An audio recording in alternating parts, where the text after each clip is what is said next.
Classic Restos is proudly brought to you by Shannons, where you can sign up to be a member of the Shannons Club, your local Holden certified service centre, Pace Farm the enjoyable egg, and Heron Forbes Machinery House, where you can buy online.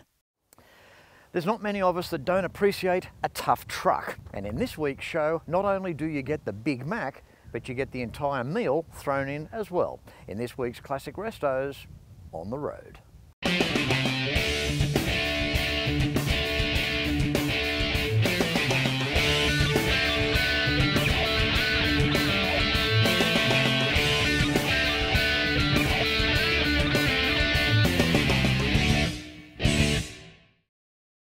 Today is about a man, his son, and their family truck. It came into the family, it left the family, then it returned. What you're about to see is quite an extraordinary story.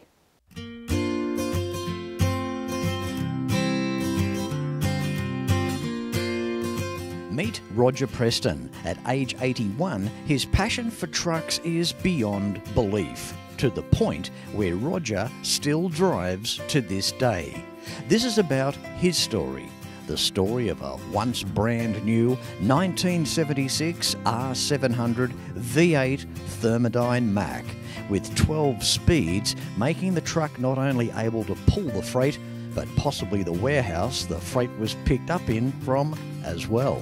In 1976, this was a class truck. Nothing much has changed, because today it still is. Roger, a once was Highway Patrol cop, leaving the force in 1974, going out on a limb to buy his first Mack, an R600 hosting a 237 horsepower Maxidyne engine, 10-speed box and 36-foot Fruehauf Tri-Axle trailer. What a rig! Roger immediately started to carry freight from Sydney to Mount Isa, then Darwin. When Cyclone Tracey hit Darwin on the Christmas Eve of 1974, Santa may not have made it into Darwin that year, but Roger did. In fact, the demands to freight materials to rebuild Darwin was so great that Roger's turning point for his business was a chance to expand, and in 1976 a more powerful truck was purchased, and that's where the R700 came in. But the truck was traded around 1980. So where did it go? What happened to it? Around about 15 years ago, I used to have a Friday afternoon meeting at my business premises with several of my cronies, transport-oriented people, and we always tried to find and talk about an interesting subject. One subject that was raised, the question was asked to me, well, whatever happened to the V8, for example, the first V8 Mack you bought, where is it? And I said, I don't know.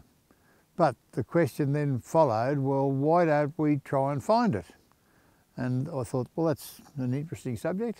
And because of the people that were with me were all closely oriented to the transport business, so what we did, decided to spread the word.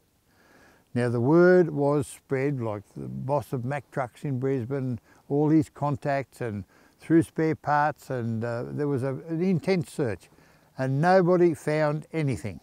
After about 2 years, nothing. The trail went cold.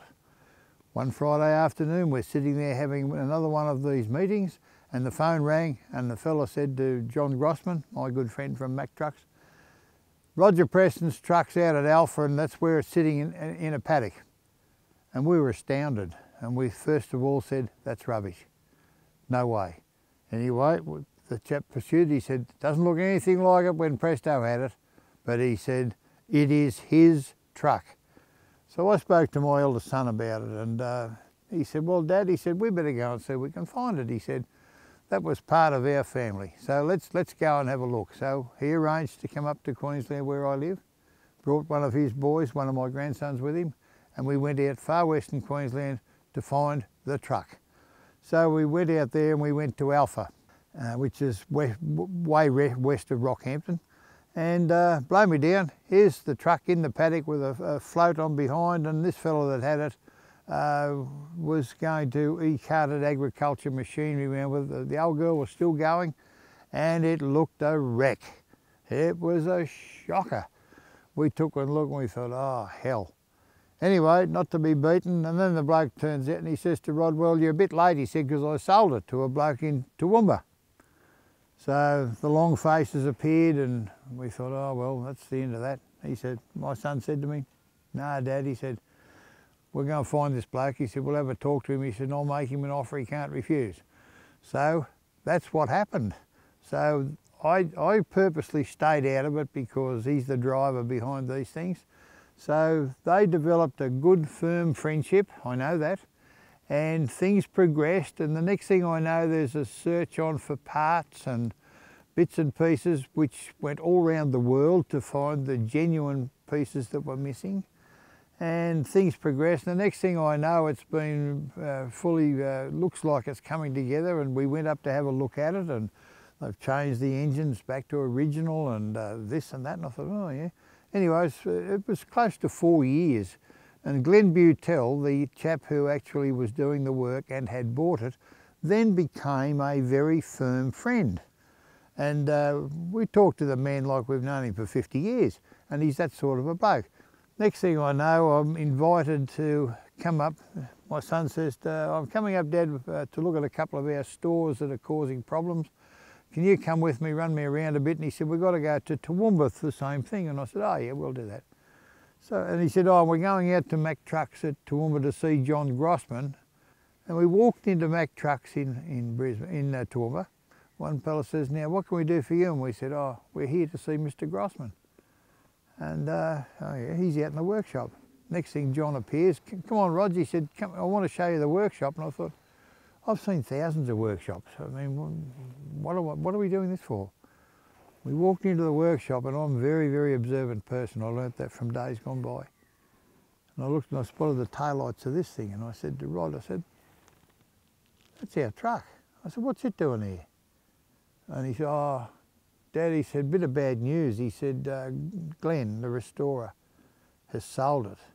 He said, I said, oh, I'll be damned. And I knew straight away the money, the time, the effort, 4 years of hard work, all out the door. He wasn't going to get the benefit of his efforts.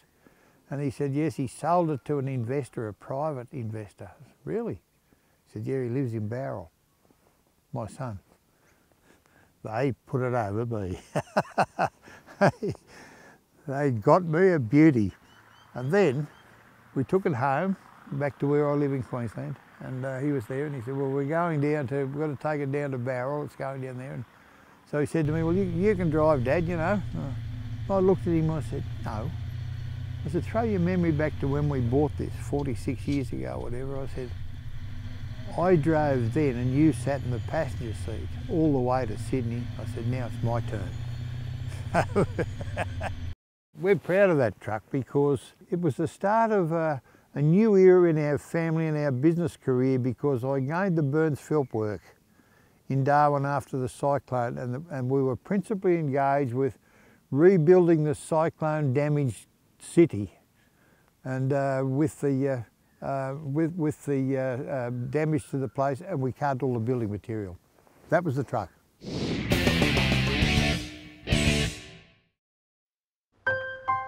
I spend a lot of time out here. The RT Charger's the real deal, an E49. Remember A-Charger? I've always got projects on the go, so Shannon's laid-up cover helps protect my restorations. I'm Mopar through and through. It's a passion Shannon's understands. I wouldn't insure my cars and bikes with anyone else. Shannons, insurance for motoring enthusiasts. Call 13 46 46 for a quote. When it comes to cars, there are some brands that will remain with us forever, no matter what. The Holden was always Australia's own car, held high in the hearts of many. Those lines, that chrome, the stories around them, and the people that owned them. From the classic through to the final, you can still trust in genuine Holden and AC Delco parts, available through the Holden Certified Service Network. Welcome back. Time now for the son of the legend, Rod Preston. How are you, Rod? Well, thanks, Fletch. How are you? Good, mate, good. You'd be pretty proud of the old man, wouldn't you? Oh, I love him to bits. He's awesome. Yeah, he's been a great dad. Fabulous dad. What a great guy. Yeah, he's a lot of fun, and we spent a lot of time together. And when he used to work on the road, I craved for time with my dad. So I was very fortunate to be able to go away with him and, you know, learn how to drive and everything that comes with touring the outback with the old bloke. But he's such a smart, intelligent man as well. There's a lot of wisdom there. Oh, yeah, and he likes imparting it too. He's made sure we've learned it all. That's good. Well, the apples don't fall too far from the tree, Rod. You've done well for yourself too. It's a beautiful story, this. How it came into the family, left, came back again, and a big thanks to yourself for that. Yeah, it all started just for a bit of a chat around Roger's shed one afternoon. What happened to the old Mack? You know, it was a truck that I just couldn't get out of my system. It's that V8 thing. And everyone used to laugh at me about it, but we put in a bit of work to try and find it. Anyway, long story short, we ended up with it. It's been a great story.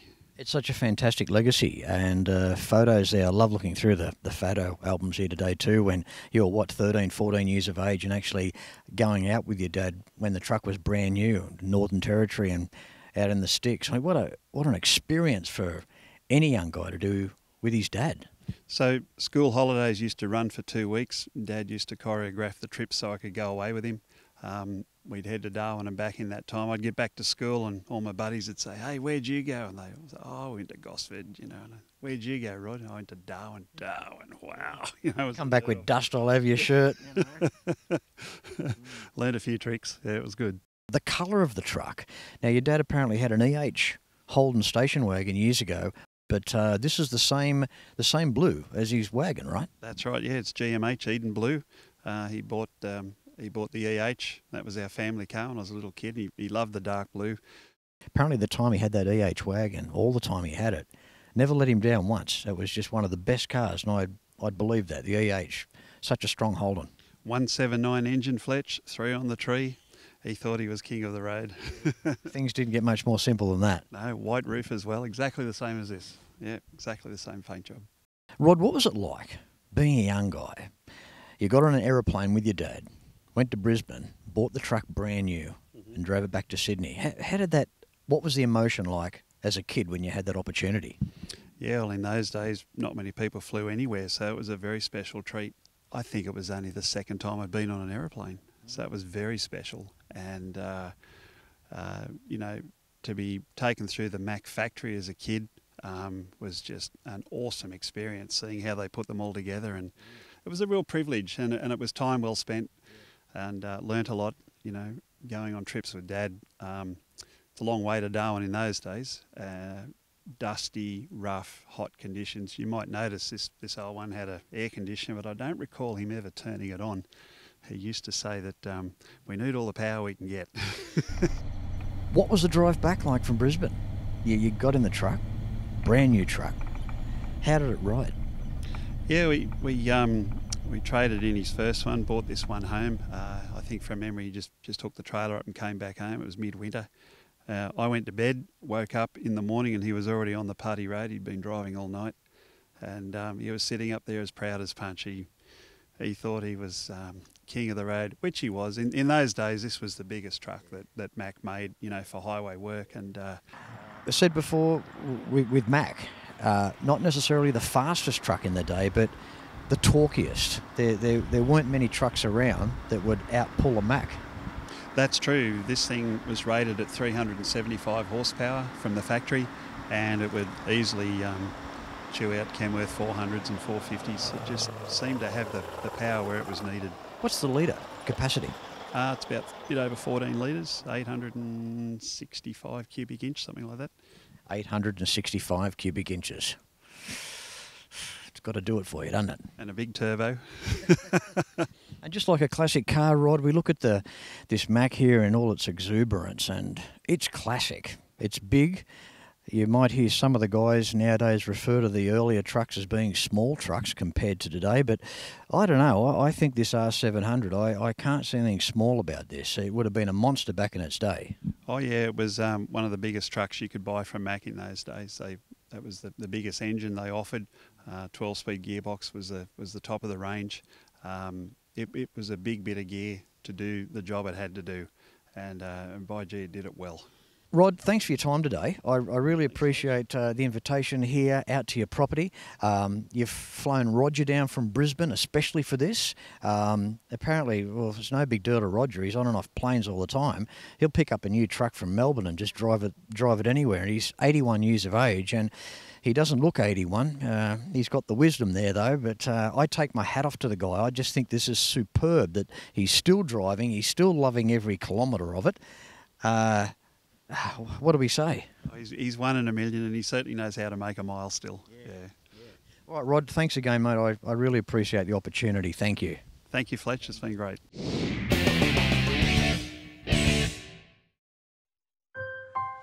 Are you a motoring enthusiast?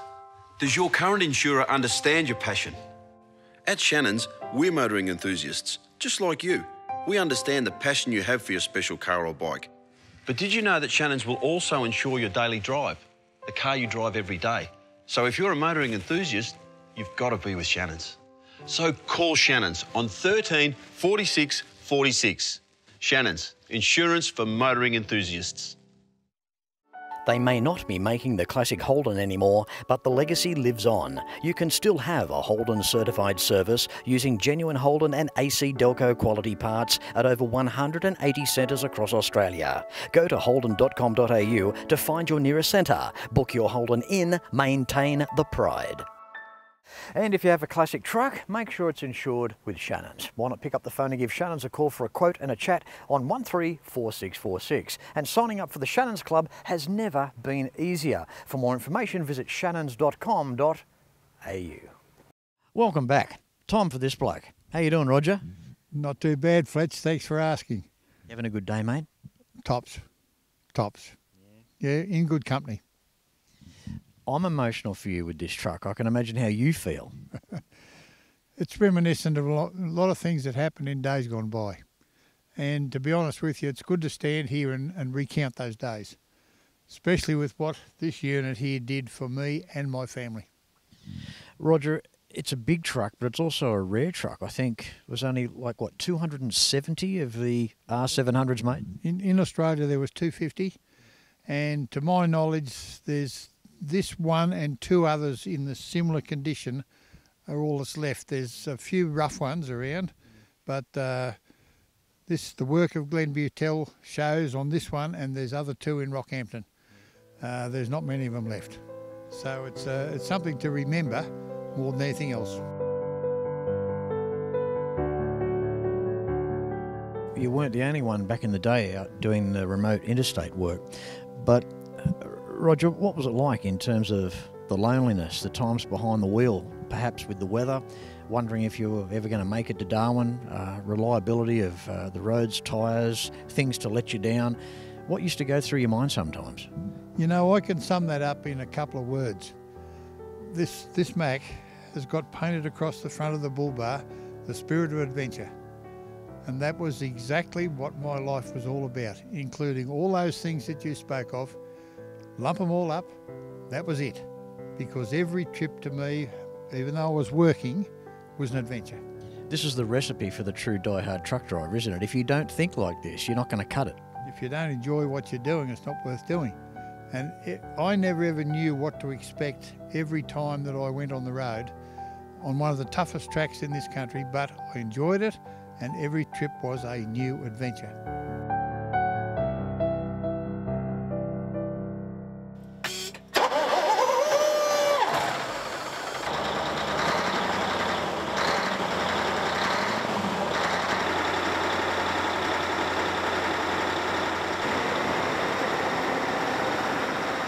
Now, over the years, in terms of reliability of the Mack, we know it's been a brilliant truck, Roger.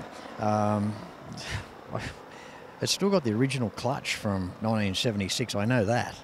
That, to me, is just the way it's been driven, the way it's been treated. That's just a good operator. I mean, apart from a quality product. It had a couple of drivers and obviously had a few more people driving it after we sold it. I don't know the history of that. But we went into the mechanics of it, and I can tell you it was the original clutch. Good driving, of course, would have a lot to do with it. But the way the equipment, the way it was built, This is the original gearbox still in it. After all that work and all those years, that's something it's a hallmark of the product. Share with us a story where you left on Boxing Day and you went out west and you spent a bit of time out there. My work to Darwin in those days was very much seasonal. We worked for 9 months of the year, and then the wet season would take over in the north, and you had about 3 months there where the roads were virtually impassable. And in those days, not now, but in those days, we had 1,000 miles of dirt to get over, and if it rained on the dirt, you were in big trouble. And against one year, 1975, I left home against my better judgment to help somebody with the goods. And I left home on Boxing Day to go to Darwin, and I got home on Anzac Day. Just as well it wasn't refrigerated. 13 weeks in the mud. Never turned a wheel, ended up getting out and into a little place called Boulia, and I went into the bank, which was the Bank of New South Wales in those days, and I said to the manager, 2 people there, I said, I don't know you blokes, you do deals with other banks, and I said, I got no money and I want some money. Where you been? I said, out in the mud. Oh, yeah, I've heard about you fellas. I said, I want to go across the road there and have a nice meal and about 20 schooners of beer and a bath. And he rang my bank manager in Sydney and told him where I was, and my bank manager was absolutely horrified. He said, I'd never heard of the so-and-so place. But he said to him, give him what he wants. And he did. And he gave me $1,000, and I never even signed a piece of paper for it. Everything was just handshake and a person of your word back then. Deal between men. Yeah. Men. Roger, the early dietary requirements that you had in terms of having no money, when you kicked off in your early days, just quickly about your sandwiches and your esky water. Well, I put everything that I had into the original purchase of the equipment, and I didn't have much left. So the first trip I went to Darwin, I lived on Vegemite sandwiches all the way up and back, and I didn't have a fridge in those days, so I had an esky, and I used to buy bags of ice, let them melt, and I'd drink the water. And I did that up to Darwin all the way back, and the fellow that started me off with my work, he said to me, I know you've just started, mate, and I know you've done a good job. He said, I'm very happy with it. He said, I'm going to pay you straight away instead of waiting 60 or 90 days as it was. And he paid me straight away, and that's how I got my start. And I never forgot that. So I lived, but I did a bit tough for a while. Roger, thank you very much again, and I really admire you representing the transport fraternity for so many decades. You're still out on the road now. You're iconic, mate, and this truck behind us just backs all that up. It's, well, things you achieve in your life, mate, and there's certain things you're very proud of. My family, tops, and this old girl. She's great. Takes the memory back. This truck over my shoulder represented, that was my workplace. And being the workplace, that was where I spent nearly all of my working hours conducting my business affairs. My work used to run from Sydney to Darwin over some of the roughest roads you could find in this country. Purpose-built unit, freight for the rebuilding of Darwin, and that's what I did and set out to do, and I did that for many years. One description of some of my work was we had the longest timber run in the world because we carted American-made, produced Oregon timber from the US, picked up in Sydney and delivered by road to Darwin with regularity. And the longest timber run in the world. Well, we did it.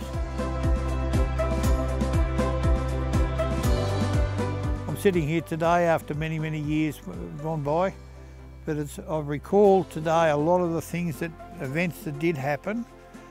I'm proud to be part of that time and proud to have worked with a lot of those people of that era. Once again, I still am good friends with quite a lot of them. And we all come from the same era. It's something that we look on with a great deal of pride. Roger was inducted into the National Road Transport Hall of Fame in Alice Springs in 2017, and it stands to reason why. And on Roger's plaque, it states, "Roger is always happiest when he needs to be somewhere else." Well, that's it for this week's episode of Classic Restos, showcasing the restored Mack Truck of the Preston family, featuring the man himself, Roger Preston.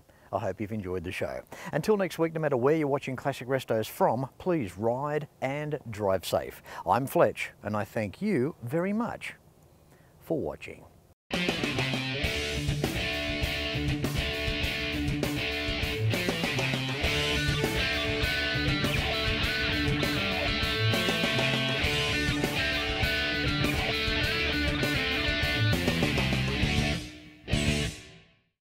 You can like and follow us on Facebook at facebook.com/Classic Restos TV and watch catch-up episodes at shannons.com.au.